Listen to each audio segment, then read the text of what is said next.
Forget the myth. The Wild West wasn't a land without rules. It was a land obsessed with them. Not just the unwritten codes of the six-shooter, but bizarre, petty, and often insane regulations etched into law books. This wasn't a frontier of freedom. It was a bureaucratic fever dream, a grand human experiment in just how specific and how stupid our attempts to control chaos can get. We're digging up the receipts. 1. The War on Sitting. Imagine you've just survived a 14-hour cattle drive. Your bones feel like gravel, your throat's a desert, and you're caked in an inch of someone else's state. All you want is 30 seconds of peace. You slump onto the sidewalk in Galveston, Texas. Congratulations, cowboy. You're now a criminal. Galveston slapped a $10 fine, a king's ransom on the revolutionary act of sitting down on the sidewalk. This wasn't about aesthetics. It was a blunt, anti-loitering weapon designed to keep the undesirables moving. It didn't matter if you were a weary traveler or a local merchant catching your breath. Your very presence, if not vertical and mobile, was an affront to civic progress. It was the perfect frontier greeting. Welcome to our thriving town. Now get up. 2. The Great Saloon Spit Take. The classic saloon was a hyper-masculine sanctuary, a temple built on sawdust, stale whiskey, and a thick patina of tobacco juice on the floor. For decades, the floor was the spittoon. Then, civilization arrived, and it was wearing a skirt. Towns began passing laws that would forever alter the frontier's most iconic institution. It became illegal to spit on the floor. This wasn't a sudden outbreak of concern for public health. This was about laundry. As respectable women's long dresses began dragging through the filth, the resulting dry cleaning bills held more power than any sheriff. The saloon was finally tamed, not by Wyatt Earp, but by the silently devastating economic power of a ruined hemline. 3. The Missile Crisis of Leadville. In the high-altitude chaos of Leadville, Colorado, lawmakers took a surprisingly broad stance against rowdiness. They made it illegal to throw missiles at any building or person. The genius of this law is its spectacular vagueness. A missile could be a whiskey bottle, a rock, or a bullet. But it could also technically be a snowball, a poorly aimed apple core, or a water balloon. The law didn't care about your intent, the potential for damage, or the context. It simply banned the physics of unauthorized throwing. It was a city council's desperate, all-encompassing attempt to outlaw bad decisions, essentially making it a crime to be drunk and clumsy with anything heavier than air. 4. The Kite Flying Menace. Think of the most harmless, innocent pastime imaginable. A child on a breezy afternoon, flying a kite. In numerous frontier towns, this simple joy was deemed a public menace and an illegal act. Real ordinances banned kite flying within the city limits. This wasn't because they were a distraction, or because the town elders hated fun, though they probably did. It was because they were a direct threat to the entire transportation system. That unpredictable, fluttering object in the sky was a silent predator to the equine nervous system, capable of turning a perfectly calm horse into a bolting, wagon-flipping instrument of chaos. In the Wild West, a six-shooter on your hip was normal. A child's toy in the sky was a threat to public safety. 5. The Fast and the Furious 1880 edition. Long before the invention of the V8 engine, the Wild West had to deal with its first traffic menace, the reckless horse and buggy driver. In cities like Cheyenne, Wyoming, the streets were choked with the 19th century equivalent of sports cars. To combat this, the city enacted actual speed limits. It was illegal to ride or drive a horse faster than a moderate trot through the main streets. The fine could be up to $100, an astronomical sum that could buy a man a new horse.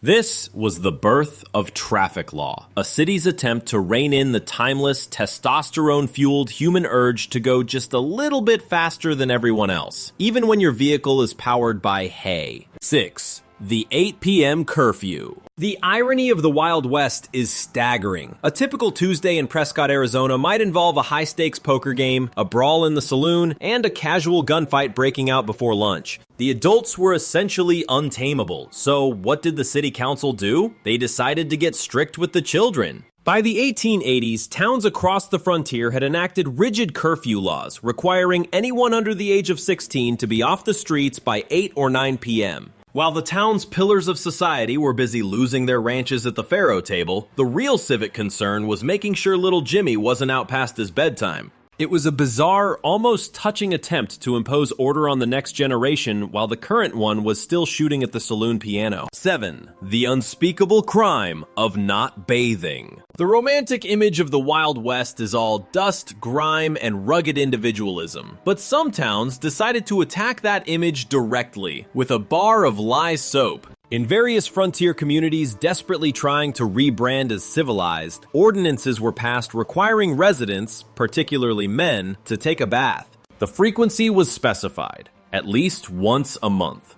You have to imagine a sheriff's duties expanding. It's not just arresting outlaws, it's conducting olfactory investigations. Sir, I have a warrant for your arrest and a strong recommendation for some soap. This wasn't just public health. It was a declaration of war against the cowboy's sacred right to smell like had been sleeping inside a cow for a week. 8. The Great Dust War. The single greatest enemy of daily life in a western town wasn't an outlaw. It wasn't a rattlesnake. It was dust. Relentless, choking, all-pervading dust. It got into your food, your water, your lungs. It was a constant, gritty reminder of the frontier's hostility. To combat this, towns like Tombstone enacted street sprinkling ordinances. These laws legally required every single business owner and resident to water the section of dirt road in front of their property at least twice a day. This wasn't a friendly, neighborly suggestion. It was a legally mandated, twice daily, war against airborne dirt, fought with buckets and barrels. Your civic duty wasn't measured in patriotism. It was measured in how much mud you could create. 9. Banishing the organ grinder. Life on the frontier was hard, and sometimes a man just wanted to hear some music. But a man's taste has its limits, and that limit was the organ grinder.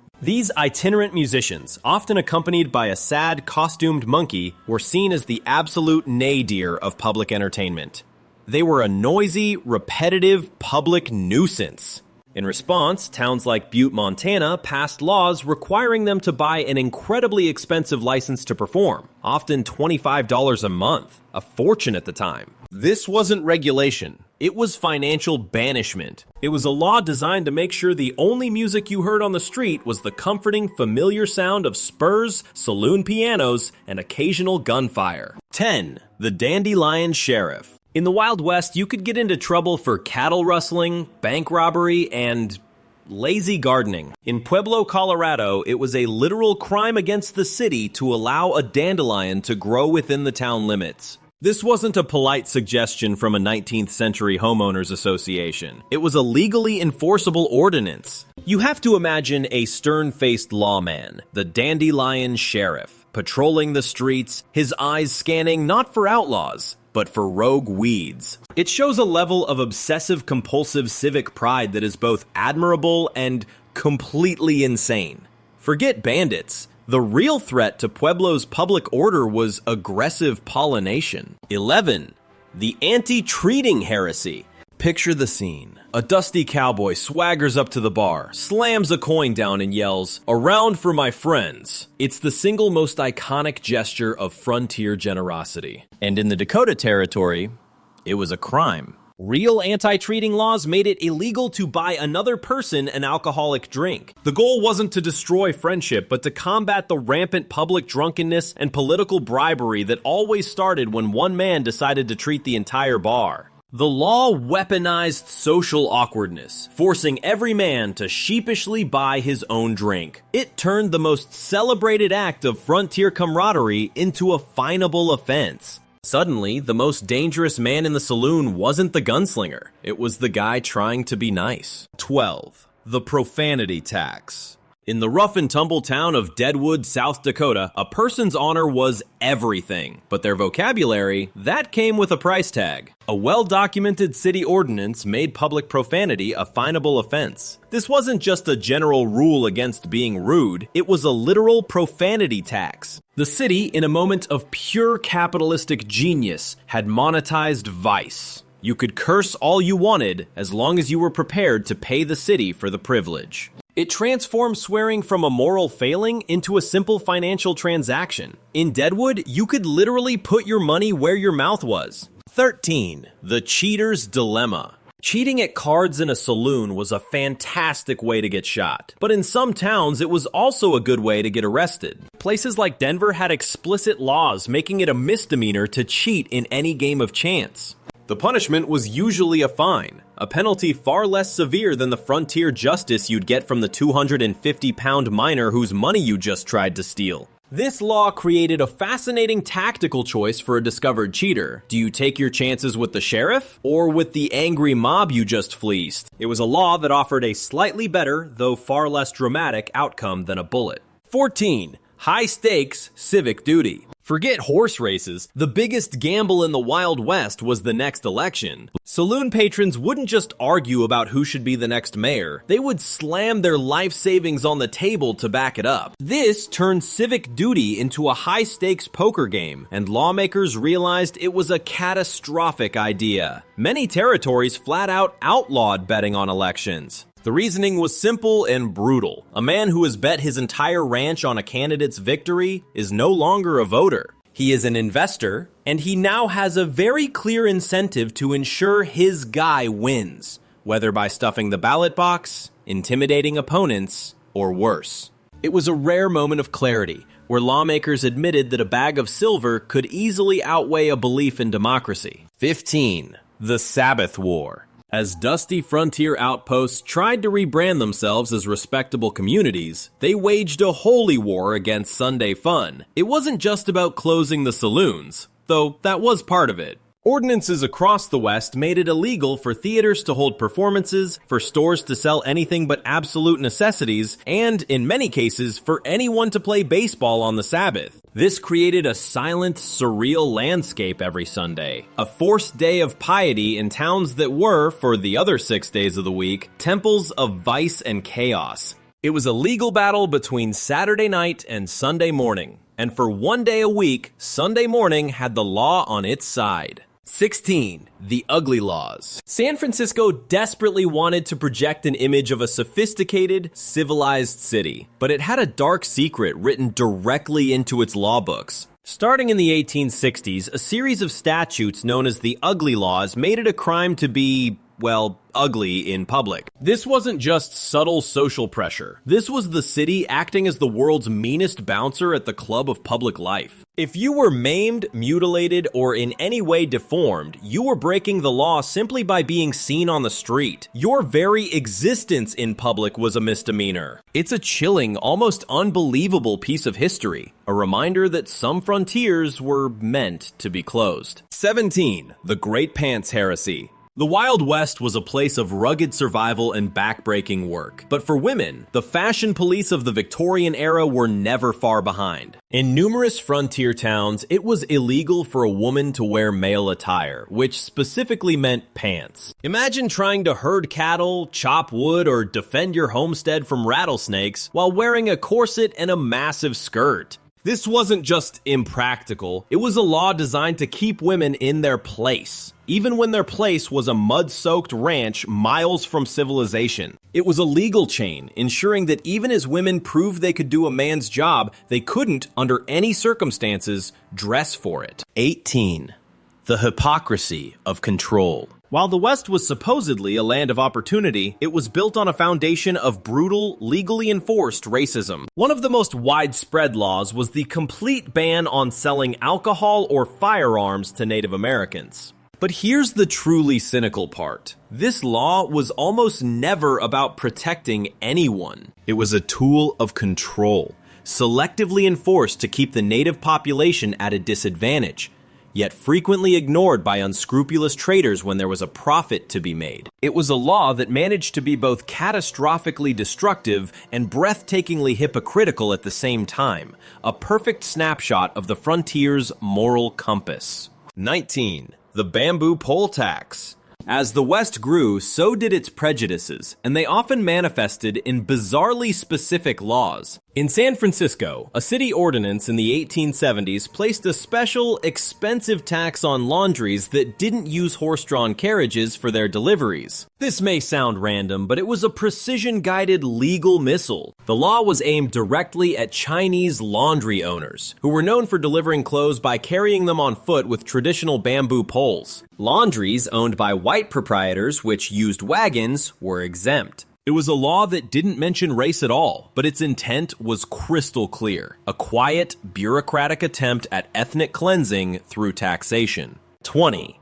The Disinterment Ordinance. A person's final resting place is supposed to be sacred, unless, of course, that person was Chinese in 19th century California. A horrifyingly real state law from 1870 known as the Disinterment Ordinance made it illegal to dig up a corpse without a special, expensive permit. This was aimed directly and solely at the Chinese community, who held a deep cultural belief in shipping the bones of their dead back to their homeland for final burial. The permits were, of course, prohibitively expensive, by design. It was a cruel and targeted law, a bureaucratic weapon designed to attack a community's most sacred traditions, even after death. 21. Banning the barber pole. The red and white barber pole seems like a harmless classic symbol, but in the 19th century, it was a very public reminder that your barber was also the town's surgeon, a man of razors, scissors, and very questionable medical theories. The red, in fact, was said to represent blood. As frontier towns desperately tried to rebrand themselves as sophisticated cities, this relic of a cruder, bloodletting time was bad for business. So they passed ordinances banning the poles, deeming them offensive to public decency. Think about the sheer absurdity. In a town where a gunfight might break out at any moment, the real, actionable threat to civic order was a striped pole's historical implications. 22. The Anti-Babyface Ordinance. Some laws are born of practicality, some of prejudice. This one, from El Paso, Texas, is born of pure, baffling specificity. City Ordinance 357 made it illegal to publicly exhibit any contortions or other actions calculated to frighten, excite, or amuse any baby. Let that sink in. Making a funny got-your-nose face at an infant could technically get you in trouble with the law. This wasn't about protecting children from actual harm. It was about policing public behavior at the most microscopic, insane level. It's a law that makes you wonder what exactly was going on in El Paso that required an immediate legal shutdown of Peekaboo. 23. The Buffalo Timetable. In Texas, it was illegal to shoot a buffalo from the second story of a hotel. It was also illegal to shoot them from a moving train. Now, this wasn't an early, enlightened attempt at wildlife conservation. The real reason was infuriatingly corporate. So many passengers were blasting away from the train windows in a recreational hunting frenzy that the trains were constantly having to stop for them to collect their hides. This was completely wrecking the schedule. The law wasn't about preserving a majestic endangered species. It was about preserving the timetable for the 315 to El Paso. The railroad always wins. 24. The Skunk Skinning Sanction. Some laws you can understand just by imagining the smell that created them. In the booming cattle town of Fort Worth, Texas, a city ordinance made it illegal to skin a skunk within the city limits. This wasn't about animal cruelty or public health in the traditional sense. It was about olfactory warfare. You just know this law was passed the day after some trapper decided his front porch was the ideal spot for his pungent line of work, rendering an entire city block uninhabitable for a week. This wasn't just a law. It was a community's desperate, gagging plea for breathable air. 25. The Great Pig War. Life in a frontier town was an assault on the senses, but nothing quite compared to the pigs. In many burgeoning western cities, including Los Angeles, it was perfectly legal for pigs to roam the streets freely, acting as a sort of organic, four-legged garbage disposal. This led to a very real and very smelly problem. So towns passed ordinances making it illegal for a citizen to own a pig unless it was kept in a pen. This wasn't a public health initiative. It was a declaration of war against the oinking, snorting trash compactors that were turning Main Street into a mud pit and chasing respectable citizens off the sidewalk. 26. The Sacred Shade Tree. Picture a weary cowboy riding into a sun-scorched Texas town. He spots the only sign of life in the oppressive heat, a lonely, struggling shade tree on Main Street. The logical move is to tie his horse to it, right? Wrong. In many of these nascent towns, that very act was illegal. Trees were so rare, so precious, and often so painstakingly imported that they were considered vital municipal assets. And since horses had a destructive habit of chewing the bark, towns passed ordinances specifically forbidding anyone from hitching their horse to a public tree. It was the ultimate frontier irony, a law that made it clear the town's single patch of shade was more valuable than your horse. 27. The Canine Census. In the West, a man's best friend often came with a tax bill. Many towns, struggling for every possible source of revenue, instituted a dog tax. The laws were often surprisingly detailed, sometimes with a higher tax for female dogs than for males, in a crude attempt to control the canine population. Imagine a grizzled, trail-hardened cowboy who fears no man, having to sheepishly visit the town clerk to pay a $2 tax on his loyal cattle dog, Scraps. It was the long, bureaucratic arm of the law reaching into the one relationship a man thought was truly free. 28. The 24-hour carcass rule. With thousands of horses, cattle, and mules packed into dusty towns, the inevitable happened. Animals died, and they often died right there in the street. This led to brutally practical sanitation laws. In most towns, it was illegal for the owner of a dead animal to leave its carcass on a public street for more than 24 hours. The penalty was a stiff fine for each day the corpse remained. It was a law that created a very specific, very smelly, and very public deadline for every resident. It was the frontier's way of saying, your grief has a one-day grace period. Then get a shovel. 29. The railroad's right-of-way. The railroad was the undisputed king of the West, and it wrote the laws to prove it. In cattle country, a common statute made it a crime to herd your livestock across railroad tracks at any point other than a designated public crossing. This sounds reasonable until you realize that on the vast open range, the nearest public crossing could be 50 miles away. It was a law that completely ignored the reality of a cattle drive, forcing cowboys to choose between a 3-day detour or breaking the law. It was a perfect, arrogant example of corporate power dressed up as public safety. 30. The fish-based terror law. And then there's this. An Oklahoma law had a provision making it illegal to tie a fish to a horse's tether with the specific intent of frightening the animal. This is one of those rules that just stops your brain. Let's break this down. Who was doing this? Was fish-based equine terrorism a common prank? Was there a gang of outlaws who specialized in this bizarre form of psychological warfare against horses? The mind reels at the very specific, very strange series of bad decisions that led a group of lawmakers to sit down, debate, and finally decide this is the problem that absolutely needs to be solved. 31. The Tombstone Gun Check. Tombstone, Arizona is famous for the OK Corral, a shootout that happened precisely because of a town law. Ordinance number 9 made it illegal for any person to carry a deadly weapon within the city limits. Upon arriving, you had to check your firearms at a hotel or livery stable. Think about that. The most legendary gunfighters in history had to go through a process as mundane as a coat check before they could go grab a drink. This law wasn't about abstract rights, it was about survival. It was the city's desperate and ultimately futile attempt to manage the deadly egos of the men who walked its streets.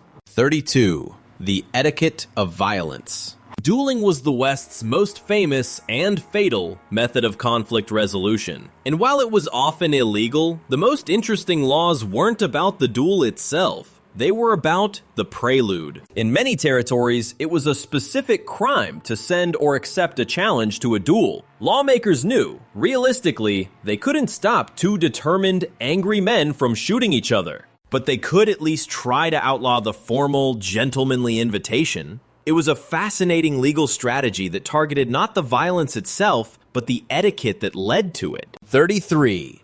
The price of honor. In the West, you could be forgiven for many things, but insulting a woman's honor was not one of them. While not always a written law, the unwritten code often gave a man the legal and social right to use violence to defend the honor of a female relative. If someone slandered your wife or daughter, you could shoot them, and a jury of your peers, all men of course, would almost certainly acquit you. It was a terrifying, informal legal code that placed a woman's reputation on a pedestal and a man's right to kill to protect it right alongside. 34. The corpse looting felony. Imagine you're riding the trail and you stumble upon a body, a victim of a gunfight or the harsh elements. His gun looks brand new. His boots are barely worn. In the brutal calculus of survival, taking them seems logical. Except that simple act of, let's call it opportunistic recycling, was a specific and serious crime in many territories. Laws were enacted that made it a felony to remove personal effects, particularly boots and weapons, from a corpse. This wasn't a law about murder or robbery. It was a law against scavenging from the dead. It was civilization's desperate attempt to draw a line in the sand, establishing that even in the most lawless of places, your property rights didn't end when your heartbeat did. 35. The real estate of the dead. In the Wild West, dying was easy. Getting buried, however, could be surprisingly complicated, especially if you died in a booming mining town like Bodie, California. Real city ordinances often strictly forbade burying the dead within the town limits, but the reason wasn't sanitation or a respectful desire to create a quiet cemetery. It was pure, unfiltered greed. Every single square foot of ground was considered too valuable for prospecting to be wasted on a corpse. Your eternal rest was literally less important than the possibility of a few more ounces of silver beneath your coffin. It was the ultimate expression of frontier capitalism. A town so obsessed with finding treasure in the ground, it refused to put any in. 36. The brand police. In the vast open ranges of the West, a cow's brand was more important than the cow itself. It was a corporate logo, a legal signature, and a declaration of ownership, all burned into hide. Consequently, the laws against altering a brand were draconian. While stealing a calf might get you in trouble, being caught with a running iron, a tool specifically used to change one brand into another, was often a hanging offense, with or without a trial. It was the frontier's version of high-stakes corporate identity theft, and the punishment was absolute. 37. The Southern Horizon Clause. Property rights were sacred in the Wild West, but in Dodge City, Kansas, they took it a step further, into the realm of landscape aesthetics. A real city ordinance from the 1870s declared that no new building could be erected if it obstructed a citizen's view of the southern horizon. Why the southern horizon? Because that was the direction from which the massive, thundering buffalo herds appeared. Think about that. Your right to watch the spectacle of the hunt from your own front porch was legally protected. This wasn't just zoning, it was state-sponsored entertainment. In Dodge City, a front row seat to the apocalypse was your legal right. 38. The passive-aggressive gate crime. Nothing captured the simmering, passive-aggressive tension between ranchers and homesteaders better than a very simple law. It was illegal to leave a gate open. On the vast fenced-in territories, a single open gate could mean a rancher's entire herd would wander off, or a homesteader's precious crops would be devoured by stray cattle. It was the ultimate neighbor crime of the frontier. Prosecuting it was nearly impossible, as it was your word against theirs. But the law existed as a constant, simmering reminder that the greatest threat to your livelihood wasn't an outlaw with a gun, but a neighbor with a bad memory. 39. The race for water. In a land defined by its lack of water, the rules governing it were a matter of life and death. The guiding principle was prior appropriation, or first in time, first in right. This meant the first person to use water from a stream for a beneficial use, like farming, owned the rights to that amount of water, forever. This led to the absurd spectacle of ranchers and farmers literally racing each other with shovels to be the first to dig a ditch from a newly discovered creek. Your entire fortune could depend not on hard work or skill, but on whether you woke up 10 minutes earlier than your neighbor one Tuesday morning. 40. The law of mandated waste. The absurdity of the water rights system didn't end there. It had a use it or lose it clause. Under territorial law, if you owned the rights to a certain amount of river water but didn't use all of it in a given year, you could forfeit your claim to the unused portion. This led to the utterly insane practice of ranchers and farmers wastefully flooding empty fields or digging ditches that went nowhere just to prove to the government that they were using their full water allotment. It was a system that legally required you to waste a precious resource in order to keep it. 41. The 10-foot hole to nowhere. Imagine a gold rush. Now, imagine that to legally claim your patch of land, you had to perform a specific, back-breaking, and often pointless ritual. That was the reality under the Discovery Shaft rule. To make a mining claim official, a prospector was legally required to dig a hole at least 10 feet deep on their plot. This was meant to prove that they were serious and had found a mineral vein. But it led to the absurd landscape of mountainsides pockmarked with thousands of identical 10-foot deep holes, most of them containing nothing but dirt, sweat, and shattered dreams. It was the world's most exhausting and least effective filing system. 42. Attack on the telegraph. The telegraph was the 19th century's internet, a fragile, magical wire connecting lonely outposts to civilization, and messing with it was a cardinal sin. In virtually every Western territory, it was a felony to damage a telegraph line. The punishment was often years of hard labor, potentially more than you'd get for robbing a stagecoach. This wasn't a law against simple vandalism. Tampering with that single strand of copper was seen as an attack on progress itself, a treasonous act that could isolate an entire community. It was the one piece of high technology you simply did not mess with. 43. The snake oil non-law. In the Wild West, anyone could call themselves a doctor. Let that sink in. There were virtually no laws requiring medical licensing or formal training. The man setting your broken leg might have been a bartender last week and a failed prospector the week before that. This terrifying lack of regulation meant that snake oil wasn't just a figure of speech. It was often the most advanced medicine you could find. The dumbest law in this case was the one that didn't exist. It created a medical free-for-all where the only qualification you needed to perform surgery was a strong stomach, a steady hand, and a talent for marketing. 44. The milk cocktail. In the rapidly growing cities of the West, fresh milk was a precious commodity. It was also, quite often, a complete lie. With no regulation, it was common practice for dairymen to stretch their supply with water, then add chalk for color, and even molasses to hide the watery taste. The problem got so bad that places like Denver passed laws specifically making it a crime to sell adulterated or unwholesome milk. This wasn't just the truth in advertising law. It was a city's desperate attempt to stop its citizens from unknowingly drinking a cocktail of paint, sugar, and whatever else was lying around the barn. 45. The marriage contract. In the West, getting cold feet before your wedding wasn't just socially awkward. It was a potential financial catastrophe. The legal concept of breach of promise to marry was taken very seriously. If a man promised to marry a woman and then backed out, she could sue him for damages. And juries, often deeply sympathetic to the jilted bride, would award massive sums. This wasn't about love, it was a business contract. A man's word was his bond, especially when that bond was a potential marriage license that could be converted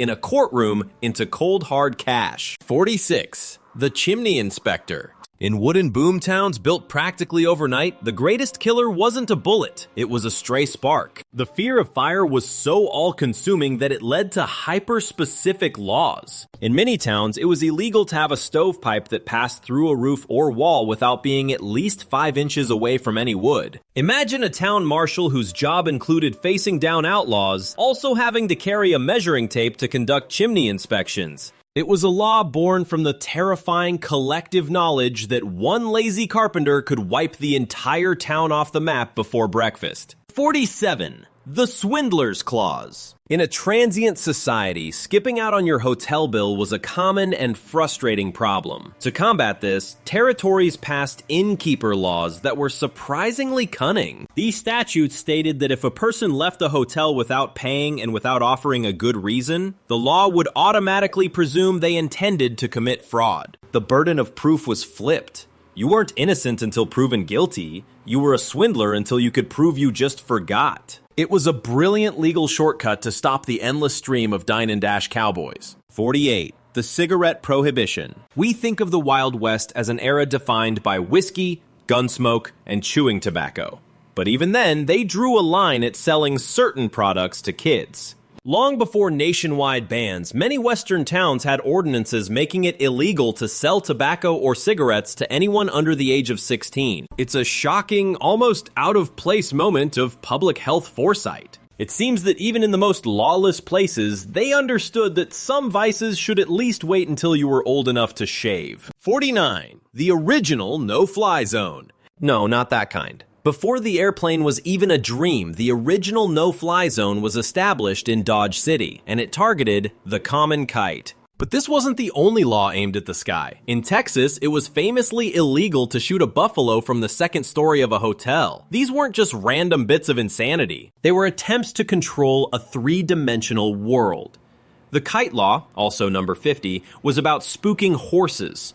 The Buffalo Law, number 4, was about passengers wrecking train schedules. Both reveal a world where the frontier wasn't just a horizontal line on a map, but a vertical space that needed its own ridiculous set of rules. 50. The lawyer ban. In the Wild West, getting justice was often a race against time. So much so that in the earliest gold rush camps, they legally banned the one thing that slows the legal process down the most: lawyers. That's not an exaggeration. In the highly effective, if informal, minors' courts, professional attorneys were often explicitly forbidden from speaking. Justice was decided on the spot by a committee of fellow minors who valued first-hand accounts and common sense above all else. Lawyers were seen as professional tricksters who would use confusing language and legal loopholes to obstruct the simple truth. It was a legal system built on the radical belief that the best way to find the truth was to kick the experts out of the room. The verdict: civilization's fever dream. So, there you have it. The final image of the Wild West isn't a lone hero silhouetted against the sunset. It's a town council meeting in a dusty room, furiously debating the legal ramifications of a dandelion. The frontier wasn't lawless. It was drowning in laws.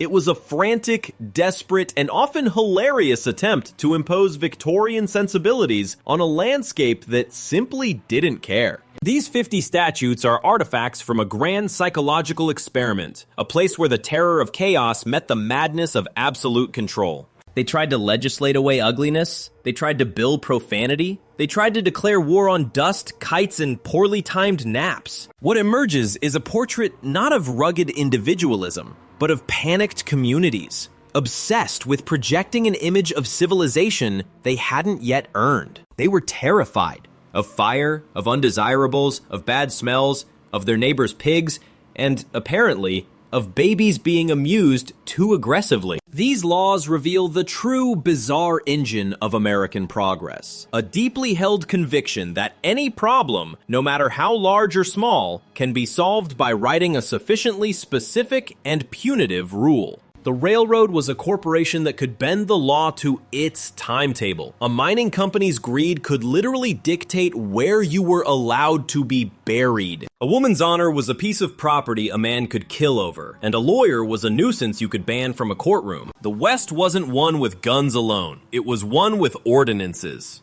It was carved out by men who believed in a manifest destiny that included the right to a clear view of the buffalo, but not the right to sit on a sidewalk. Today, we laugh at these rules. We see them as relics of a bygone, simpler, and frankly dumber time. But the impulse behind them is immortal. We're still passing laws to manage problems we don't understand, still trying to control social behavior with fines, and still convinced that public decency is a measurable standard. The Dandelion Sheriff is gone, but the zoning board that measures the height of your grass is his direct descendant. The Wild West isn't a historical period, it's a state of mind. It's the enduring, darkly funny, and slightly terrifying belief that if we just write one more rule, we can finally make this whole chaotic mess make sense.